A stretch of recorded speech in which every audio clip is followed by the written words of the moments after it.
우리 옆에 분에게 하나님께서 함께 하십니다. 이렇게 얘기해 주시겠습니까?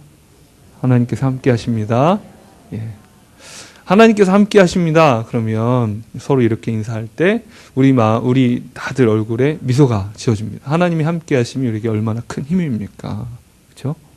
하나님이 함께 하심. 오늘의 말씀에는 우리가 유명한 말씀이죠. 임마누엘. 나중에 신약에서 예수 그리스도께서 나시는 것에 대해서 이 예언의 성취다 이렇게 말을 하는데 그 예언이 나옵니다. 임마누엘, 우리와 함께 하시는 하나님. 참 마음 따뜻하고 기쁜 내용인데 복음입니다. 우리와 함께 하시기 위해서 예수 그리스도께서 찾아오셨는데 하나님의 함께 하심이 우리에게 어떤 의미가 있을까? 또 이 예언이 처음 선포되었을 때 이 첫 예언을 들었던 아하스 왕에게 하나님의 함께 하심이란 어떤 의미였을까? 어떤 결과를 그의 인생에 초래했을까를 생각해 보는 것은 참 중요한 것 같습니다. 이 본문에 어제 또 묵상하셨겠지만 7장 5, 6절에 보면 이런 얘기가 나옵니다. 아람 왕 르신과 또 북이스라엘 왕 베가가 이제 함께 연합을 했습니다. 연합을 해가지고 남유다를 이제 치러 내려온다는 소문을 듣고 나서 2절에 이렇게 말합니다. 그 소식을 듣고 왕의 마음과 그의 백성의 마음이 숲이 바람에 흔들림 같이 흔들렸더라. 얼마나 이 남유다의 온 나라가 웅성웅성, 이거 어떡하지? 이게 무슨 일이야? 사실 북이스라엘과 아람은 원래 사이가 좋지 않았습니다. 역사적 배경으로 볼 때 원래 북이스라엘은 친아수르 정책을 폈어요. 아수르가 워낙 강했기 때문에 아수르의 조공을 잘 바쳤습니다. 그런데 아수르의 조공도 잘 바치고 하다가 아수르가 일정 기간의 쇠퇴기를 겪습니다. 또 아람도 쇠퇴기를 겪어요. 근데 그 와중에 북이스라엘은 여로보암 2세라는 우리나라로 말하면 광개토 대왕급의 왕이 등장합니다. 성경에서는 중요하게 다루고 있지 않아요. 성경의 관심사는 아닌데 역사상으로는 북이스라엘의 최대 전성기, 군사적인 최대 정치적인 전성기였고 나라도 이제 더 커진, 영토도 넓어진 그 시기였는데 그 시기를 갓 구가했을 때 그때 이제 다시 한번 영적으로 타락하고 아주 끝을 봅니다. 북이스라엘이. 그때에 하나님께서 그것을 보다 못해 보내신 북이스라엘을 경고하시면서 보내신 선지자들이 호세아나 이런 선지자들입니다. 그들이 이제 활약하고 나서 이제 아수르의 새로운 왕이 등장합니다. 디글라세벨이라는 새로운 왕이 등장해서 다시 아수르가 강대해지고 또 여로보암 2세는 북이스라엘의 여로보암 2세는 죽고 북이스라엘은 또 위축되고 그 상황에 디글라세벨이라는 이 아수르의 왕은 굉장히 폭군입니다. 아주 남겨두질 않아요. 굉장히 그 주변 국들의 굉장히 많은 조공들을 바치게 하고 뭔가 아수르의 그 정복지로서의 역할을 못한다거나 혹은 반역의 기운, 말을 잘 안 들으면 가서 쑥대밭을 만들어 버려서 그 휘하에 있는 그 밑에 이제 압제당하고 있던 이 식민 국가들이 굉장히 고통당하고 그 와중에 원래는 아람과 북이스라엘이 많이 싸웠어요. 많이. 항상 싸우는 관계였는데 워낙 강자가 등장해서 당하다 보니까 동맹을 해가지고 아수르에 대항하는 그런 구도가 됐던 거예요. 그런데 여전히 친아수르 정책을 펴고 있는 이 유다를 향해서 이제 침공을 아람 왕의 이름이 먼저 등장하는 거 보면 아람 왕이 먼저 침공을 주도했다는 그런 느낌이 들어요. 그리고 북이스라엘이 같은 민족이니까 주도하기보다는 따라왔다는 생각을 갖게 되는데 참 파렴치한 일이고 자기 동족을 쳐들어온 그런 아주 하나님께서 분노하실 만한 일입니다. 이제 그 일을 내려온다는 얘기 들으니까 동맹을 맺었다는 얘기 들으니까 남유다는 완전 너무 그리고 아하스 왕도 정말 너무 고통스러운 불안하고 걱정되고 짓눌린 마음들이 있는 겁니다. 그렇게 짓눌려 있는 이 아하스에게 하나님께서 말씀을 주십니다. 여러분, 하나님께서 고통받는 자, 불안한 자, 근심에 눌린 자들에게 말씀하신다는 것이 얼마나 큰 힘입니까? 위로입니까? 그 뱃속에서 풍랑 속에 있던 제자들에게 예수님께서 일어나셔서 그들 앞에서 바람과 풍랑을 향해서 잠잠하라. 그 한마디 말씀이 모든 것들을 잠재우는 것. 하나님의 근심 가운데 눌려있는 사람들에게 이 하나님의 말씀은 놀라운 힘입니다. 그런데 하나님께서 아하스에게 평안을 주시려고 말씀하십니다. 11절 말씀 한번 읽어보겠습니다. 시작. 너는 내 하나님 여호와께서 한 징조를 구하라. 빈 데에서든지 높은 데에서든지 구하라 하시니, 자, 하나님께서 징조를 구하라고 하십니다. 하나님의 함께하심, 하나님의 도우심, 하나님의 구원의 증거를 구해라. 이건 너무 불안해하니까 증거를 구해라. 이례적이죠. 보통은 성경의 인물들은 하나님 정말 함께하시는 거 맞아요? 지금 이 상황에서 하나님 믿을 수 있어요? 하고 계속 하나님께 질문하는 경우들이 있잖아요. 그렇죠? 대표적인 사례 중에 하나가 누구죠? 기드온이죠. 기드온이 정말 미디안에 계속 시달리다가 하나님께서 부르셨을 때 맨 처음 이제 하나님께 질문했던 내용들이 요약하자면, 좀 말을 바꿔서 말하면, 하나님 계셔요? 우리랑 함께 계시는 거 맞아요? 하나님, 정말 그 하나님, 우리 구원의 하나님, 그 능력의 하나님 맞아요? 왜냐하면 미디안의 신이 우리의 신 여호와보다 큰 거 아니에요? 이런 느낌인 거예요.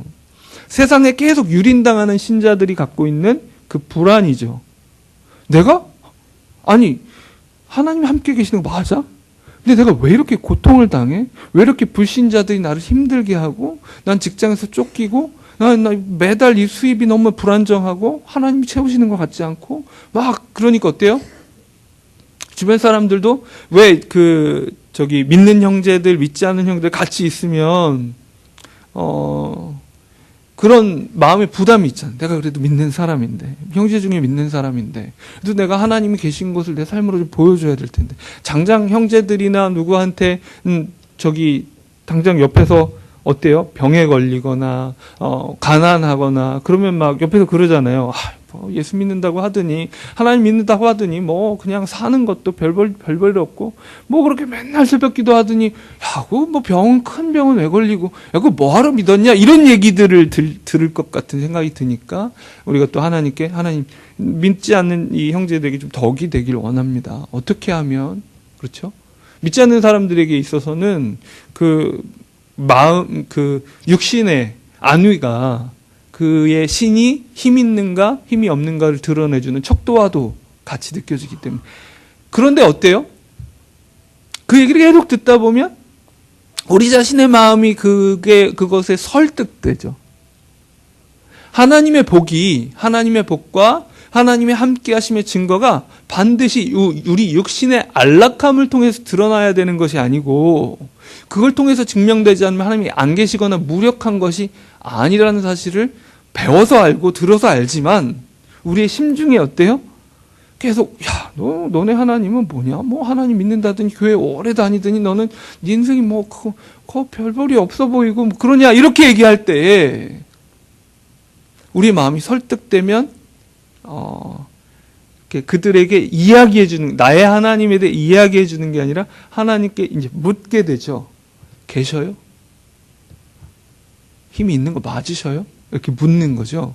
그런데 이런 의심과 불안함 속에 흔들리는, 하나님을 향한 신뢰가 흔들리고 있는 이 기드온이 하나님께 질문하는 상황이 증거를 구하는 상황인데, 동일하게 증거를 구하는 상황이어도 좀 맥락이 달라요. 어떻게 맥락이 다르냐면, 지금 기드온은 그의 인생의 대안이 하나님이시니까 하나님이 함께 하심에 자기의 전 존재를 걸어야 하는데, 함께 하심에 대해 확신을 못하면 걸 수가 없잖아요. 자, 인생을 못 걸어요.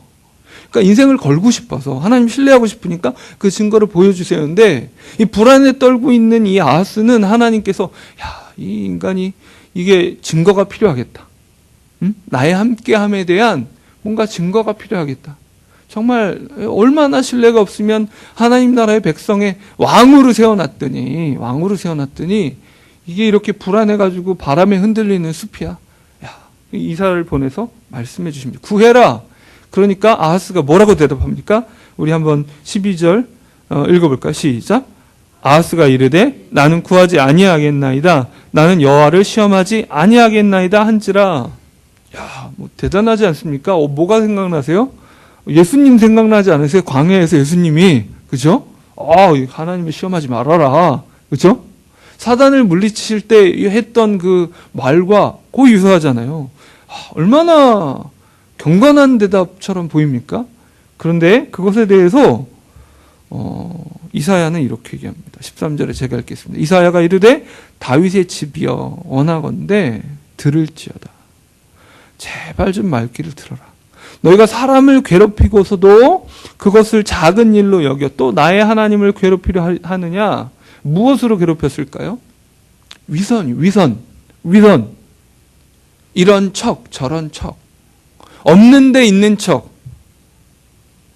악한 때 착한 척. 부끄러움이 있지만 부끄러움이 없이 떳떳한 척. 하나님 앞에 지금 믿음의 고백을 하고 있는 게 아니에요. 지금으로 말하면 예배당에 앉아서 모든 예배 순서에 집중하는 듯 보이고 모든 것을 다 드리는 것 같고 모든 외형적 형식으로 볼 때에는 흠잡을 데 없이 남들이 비난할 만하지 않게 하고 있을지 몰라요. 그런데 하나님은 실증이 난다는 거예요. 지겹다는 거예요. 그런 위선에 견딜 수가 없으신 거예요. 아하스의 이름의 뜻이 하나님이 붙잡으신답니다. 그리고 그 이름에 걸맞는 대답을 했는데 문제는 뭐예요? 하나님은 겉모습을 보는 분이 아니시라는 거예요. 우리의 중심을 보고 계십니다. 우리가 참으로 의지하는 것이 무엇인지를 알아요. 아하스가 지금 나는 하나님께 증거를 구하지 않겠습니다라고 말할 때 그 고백은 난 충분히 하나님을 신뢰합니다. 더 이상 하나님을 테스트할 필요가 없어요. 이런 얘기가 아니고요. 이미 지금 북이스라엘과 아람 왕이 동맹에서 내려올 것 같으니까 막 바람에 흔들리는 숲을처럼 흔들리는 이 마음이 왜 그렇습니까? 하나님을 신뢰하지 못하기 때문에. 그런데 그 마음을 까놓을 필요가 없어요. 왜요? 하나님을 기대하지 않거든요. 아하스에게 모든 경건한 입술의 고백은 있고 겉모습에 모든 건 있을지라도 그에게는 믿는 구석이 따로 있습니다. 그에게는 지금 하나님께서 증거로 보여주시는 약속이 그의 인생을 던질 마지막 소망이 아니고 유일한 대안이 아니고 그에겐 대안이 있어요. 그 소식을 듣자마자 아하스는 어디로 사신을 보냈을까요? 아수르로 보냅니다. 아시리아로 사신을 보내서 지금 아시리아 왕 당신이 지금 딱 봐도 아람과 북이스라엘이 동맹을 맺어서 아시리아에 대항하고 반항하고 있는데 걔네들이 우리를 쳐들어오려고 하니까 이참에 와서 좀 정벌을 하고 우리는 조공도 잘 바치고 충성을 하는데 이참에 잘 도와주면 좋겠다라고 이렇게 보내요. 그러면 지금 이 아하스 왕이 간절히 기다리는 그 소식은 뭐예요? 하나님의 말씀이 아니고 아시리아 왕의 말씀이에요. 아시리아 왕의 대답이 너무 간절한 거예요. 목이 빠져라고. 궁전 창문을 바라보며 왕궁 창문 밖을 바라보며 언제나 사신이 오나 답신이 오나 언제나 그래 나 아시리아 왕이 내 신하 너 내가 구원해 주마 아하스. 이 대답을 기다리고 있는 거예요. 그 대답을 기다리고 있지 하나님의 대답이 필요 없어요. 하나님께는 접대성 멘트. 무슨 얘기를 못해요? 하나님이 중요하지 않은데. 하나님이 중요하지 않은데 마음 찜찜하니까 주일날 예배 드리고 가면 되죠. 주일날 예배 드리면 마음의 평안. 그래, 난 오늘 해야 될 뭐 의무방어라 그래. 의무방어. 그죠? 주일 예배는 그래도 내가 어떻게든 드려야 되니까 어쩔 수 없이 예배. 오케이. 도장 찍고 갔어. 부모님이 신앙생활 열심히 하시고 자녀가 먼 곳에 떠나와서 신앙생활을 하는 경우에 부모님들이 가끔 물어보시죠. 교회는 다니냐? 그러면 이제 신앙이 별로 없다는 사실을 이제 부모님이 아니까 염려하니까 다녀요. 우리 예수향남교회 다닌다고. 집에 가보면 주보도 있어요. 매번 의무방어로 항상 주보를 수집하거든요. 잘 늘어나요. 부모님 오시기 전에 잘 이렇게 구석에 늘어나 있어야 나는 교회 다닌다는 증거가 되니까. 마치 우리의 마음이 이런 식으로 하나님 앞에 의무방어, 마음의 평안을 얻는, 내가 하나님 앞에 할 도리를 했으니 이제 하나님이 알아서 잘해주시겠지 정도의 이 행위로 그를 설득하기를 원하는, 행위로 하나님의 마음에 들어보려는, 그를 위로하려는, 마치 보이지도 않고 들리지도 않는 그 우상에게 절을 할 때 그 우상을 마치 그 무당이 점을 치거나 구슬할 때 막 신기가 떨어졌다고. 그럼 어떻게 해야 돼요? 돈봉투를 찔러줘야 돼요. 그러면 그 신은 위로를 받아요. 힘을 얻어가지고 아주 그냥 소원을 들어주고 답을 해줄 것 같은, 하나님을 그런 식으로 내 중심이 아니라 겉모습으로 그를 조종하고 조작할 수 있을 것처럼 하나님을 모독하는 행위로서의 예배를 드리고 있는 경우들이 있죠. 아니 얼마나 많습니까 솔직히. 이 형식적인 예배, 마음이 하나도 담기지 않는 매번 상투적인 똑같은 어휘. 자세히 관찰해 보면 이런 어휘, 우리 좀 이렇게 뭐 그렇게 이런 어구를 쓴다고 무조건 상투적이라고 저는 말하고 싶진 않지만 딱 보면 이렇게 갑자기 기도하게 되면 사랑의 하나님 아버지 오늘도 이렇게 우리를, 이거부터 하고 시작해. 하나님 오늘도 우리를 이 자리가 어느 자리인지는 그 기도를 하면서 생각을 해요. 뻔한 말로 계속 내가 기도할 때 돌아보세요. 내 마음이 어디 있지? 하나님은 이 위선에 질리셨다는 거예요. 하나님은 그만 괴롭게 하라는 거예요. 저는 징조를 구하지 않아도 돼요. 하나님이 이런 기도도 하죠. 이 고상한 형태를 떼서 하나님 정말 이 소원을 들어주십시오. 그러나 하나님의 뜻이 아니면 안 하셔도 됩니다. 아무 아쉬움 없어요. 마치 예수님의 겟세마네 기도를 닮은 것 같은 기도인데 주님을 향한 기대 자체가 없어요. 하시면 좋고 안 하셔도 괜찮아요. 이게 무슨 기도입니까? 그를 향한 기대고 신뢰입니까? 기도를 빙자한 주님을 우습게 여기는 행위입니다. 지금 이사야가 그렇게 지적하는 겁니다. 네가 지금 하나님이 우습냐? 하나님의 만만하냐? 하나님이 겉모습을 가지고 속임을 당하는 가짜 우상인 줄 아니? 가장 깊은 중심을 보고 계신 그 하나님 앞에 자신의 중심을 드려야 하지. 지금 신뢰하지 못하고 있다면 기도원처럼 하나님 나 신뢰가 안 돼요. 저는 못 믿겠거든요. 왜 이렇게 저는 하나님 못 믿겠을까요? 안 돼요. 불안하기만 하고 미치겠어요. 저 죽을 것 같아요. 밤에 잠이 안 와요.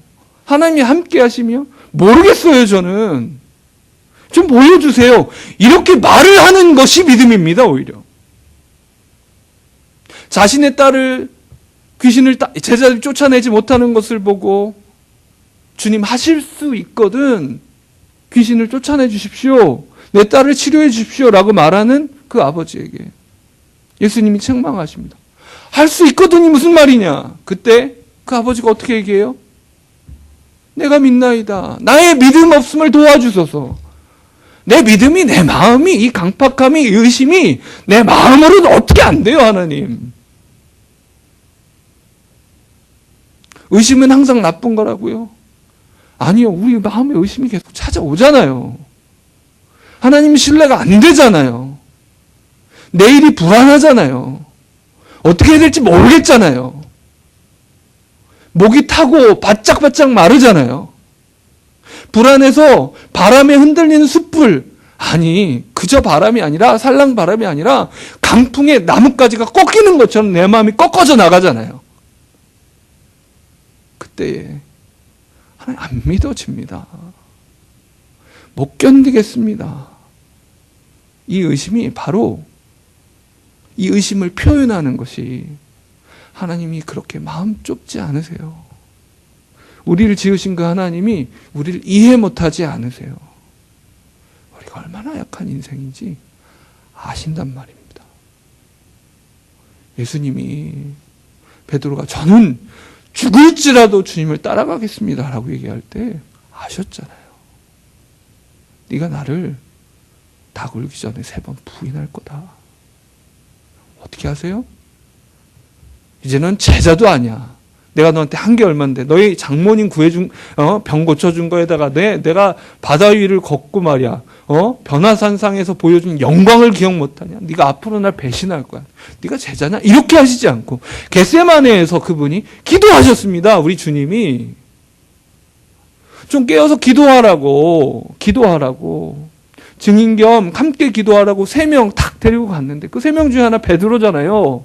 졸고 앉아있는, 졸고 자빠져있는 그 인생에게 왜 그렇게 좀 깨어서 기도하라 하셨지만 그리고 나서 올라가서 자신을 위해서 기도하시지만 또 누구를 위해서 기도해요? 제자들 위해서 기도하시는 거 아니에요. 주님은 우리 안에 있는 연약함을 아셔요.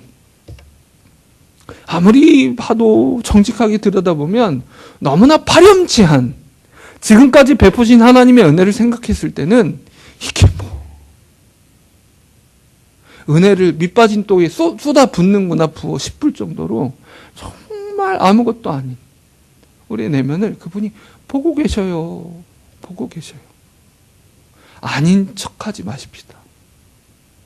하나님을 괴롭히지 마세요.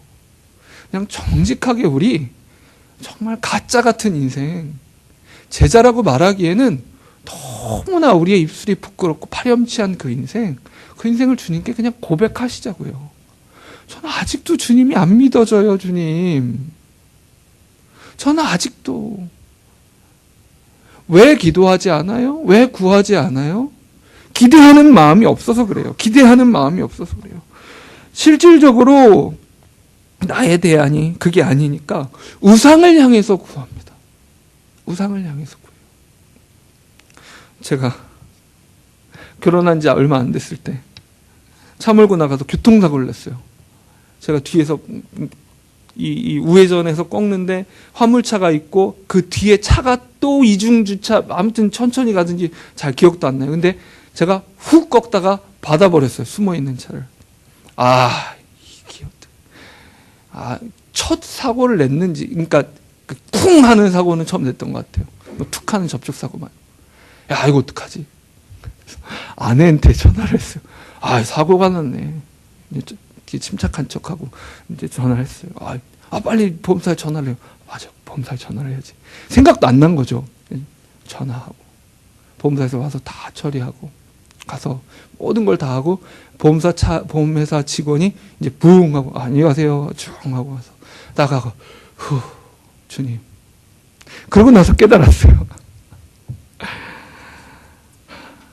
근 1시간 지났는데 처음 주님을 찾았어요. 내 주님은 어떤 주님이에요? 맨 마지막에 그냥 감탄사예요. 감탄사예요. 감탄사로 변해버렸어요. 이게 습관이 되어버린 외형으로 우리의 중심을 주님 앞에 보여드기를 멈추고 비추기를 멈춘 인생의 모습입니다.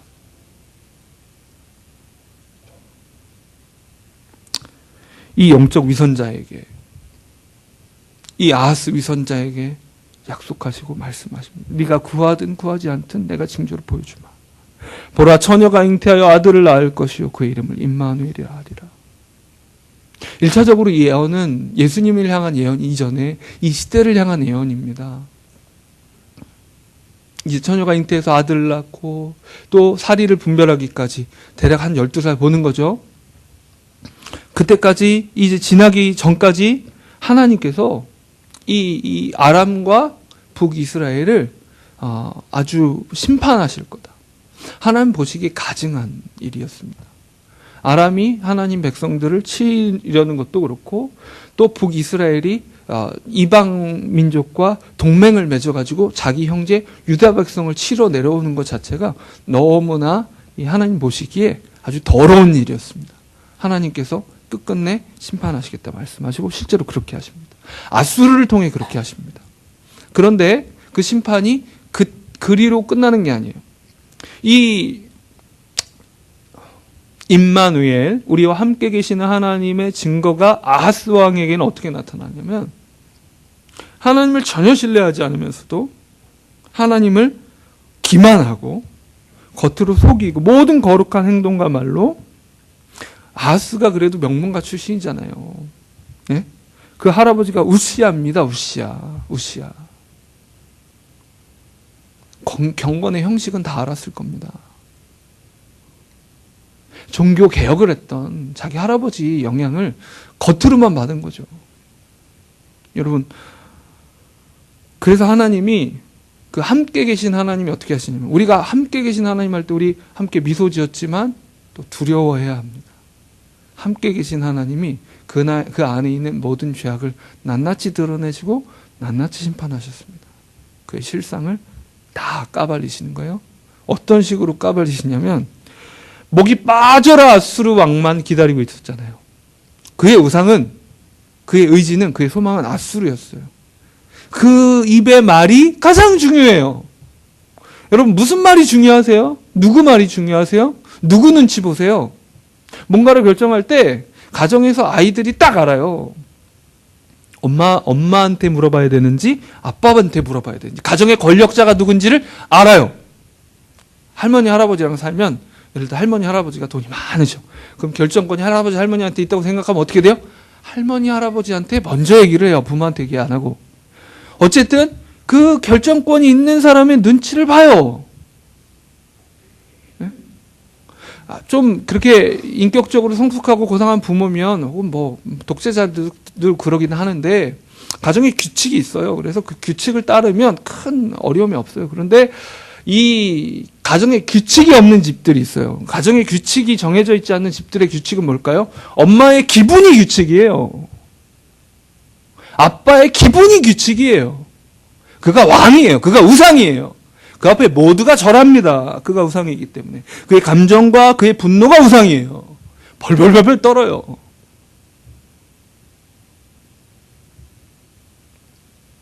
아수르를 그렇게 우상으로 섬기고 있던 이 아하스를 어떤 식으로 벌하시냐면, 17절 말씀 읽어보겠습니다. 시작. 17절입니다. 시작. 여호와께서 에브라임이 유다를 떠날 때부터 당하여 보지 못할 날을 너와 내 백성과 내 아버지 집에 임하게 하시리니 곧 아수르 왕이 오는 날이니라. 솔로몬 왕 이후로 북이스라엘과 남유다가 분열됐는데, 그 이후로 단 한 번도 경험해보지 못한 치욕을 너희가 경험하게 될 거다. 어떻게 경험해요? 20절 말씀 좀 건너뛰어서 읽겠습니다. 시작. 그 날에는 주께서 하수 저쪽에서 새내어온 삭도 곧 아수르 왕으로 내 백성의 머리털과 발털을 미실 것이요 소염도 깎으시리라. 뭐냐면, 아수르 왕의 도움을 요청해서 아수르 왕이 군대를 끌고 옵니다. 구하러 와요. 구하러 와서 아람을 쑥대밭을 만들고 북이스라엘 쑥대밭을 만들고 북이스라엘의 왕을 바꿔버려요. 그리고 나서 여세를 몰아서 남유다까지 침공합니다. 누가 이걸 기대했겠어요? 아하스가. 그죠? 우상이 일하는 방식이 이렇습니다, 여러분. 우상은 우리를 구원할 약속을 줍니다. 우리를 구할 약속을 주어요. 내 만족되지 않은 갈망을 채워줄 약속을 주어요. 돈처럼 확실한 약속이 어디 있어요, 여러분? 제가 열혈신분가요? 끝난 드라마가 있어요. 아내가 너무 코미디고 재밌다 그래서 같이 조금씩 보는데, 그 주인공이 신부예요. 그래서 돈을 이제 수백억을 탁 이렇게 해서 그 돈을 어떻게 할까 막 이제 마음이 막 움직이는 거예요. 이제 악당들에게서 빼앗아야 되는 상황인데, 그러니까 신부가 얘기합니다. 뭐 돈이 중요한 줄 알아? 돈이 다 해결해 줄 줄 알아? 이렇게 했더니 한 사람이 그 등장인물 중에 하나가 이렇게 얘기합니다. 돈이 해결 못하는 건 돈의 액수가 작아서 그래. 액수가 충분하면 해결이 돼. 얼마나 많은 것이 돈으로 해결됩니까? 그러니까 그 약속을 우리가 붙잡죠. 그 약속을 붙잡기 위한 부차적인 약속, 학벌, 인맥, 그 약속들도 열심히 간절히 붙잡아요. 그런데 어때요? 그 약속이 들어지죠. 근데 그 나중에 어때요? 그 약속이, 그 우상이 내 소원을 들어주고 나서 끝나나요? 아니요. 나를 약탈하기까지 합니다. 나를 질질질질 끌고 가요. 맨 처음엔 그 우상이 주는 복락이, 그 우상이 주는 안식이, 그 우상이 주는 안식이, 약속이 나를 편안하고 행복하게 만들어 줄 것 같은데, 일정 부분 그 소원을 들어주니까 우리가 정신 나갔습니까? 그런 약속도 없고 그런 증거가 없는데 우상을 따르게요? 사람들도 너도 나도 괜찮다는 약속을 붙잡죠. 우리가 그 우상을 붙잡죠. 붙잡고 쫓아갔더니 어떻게 돼요? 나중에는 우리를 약탈하는 거예요. 더욱 비참하게 약탈하는 거예요. 내가 이전에 목마랐던 것보다 더욱더 목마르게 만들어서 나를 죽을 것처럼 만들어버리는 거죠. 이런 경우 있어요. 부모님이 알코올 중독이에요. 그러면 자녀도 알코올 중독에 빠질 확률이 되게 높대요. 그런데 정반대로 결심하는 자녀가 있어요. 나는 절대로 술을 입에도 대지 않고 가정을 책임지지 않는 저 나쁜 아버지, 나쁜 부모처럼 살지 않을 거야 작정을 하고 열심히 일을 합니다. 돈을 많이 벌어요. 일 중독에 빠지죠. 돈은 벌어다 주는데 가족을 돌보지 않아요. 우리가 하는 짓이 이런 짓이에요.